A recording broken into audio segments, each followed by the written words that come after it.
และนี่คือสิ่งที่ข่อยอยากจะแชร์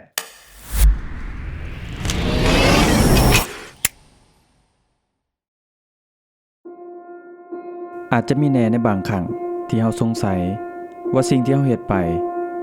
เพื่อหยังแต่เมื่อได้อยู่กับตนเองและคิดทบทวนอีกครั้งเฮาจะพบว่าและเรื่องที่ข่อยอยากจะแชร์ก็คือนี่เลยสโนดเป็นอุปกรณ์ที่ช่วยให้เฮาสามารถควบคุมแสงออกจากไฟของเฮาได้และมันออกแบบมาเพื่อให้เฮาสามารถที่จะยิงแสงไปหน้าโดยกงได้มันเฮ็ดเวียกคล้ายๆสปอตไลท์นี่แหละลักษณะพิเศษของสโนดก็คือให้แสงที่คมชัดและก็โฟกัสเฉพาะจุดได้แต่ก็ยังมีอีกอุปกรณ์หนึ่งที่ทีมโปรดักชันมักใส่คู่กันกับสโนดนั่นก็คือคุกกี้หรือคูลคอลเลอร์ลิสแสงที่อยู่ทางด้านหลังถ้าบ่ได้ใส่คุกกี้มันก็สิเป็นแสงที่เป็นลำแสงออกมาธรรมดาแต่ถ้าหากเฮาใส่ก็สิได้ลวดลายแสงแบบนี้แล้วถ้าถามว่าราคาเท่าใดคำตอบก็คือขึ้นกับแต่ละแบรนด์แหละเพราะว่าราคามันก็แตกต่างกันซึ่งตัวที่ข่อยใส่อยู่ราคาก็ประมาณ2 ล้านปลายนี่แหละทุกคน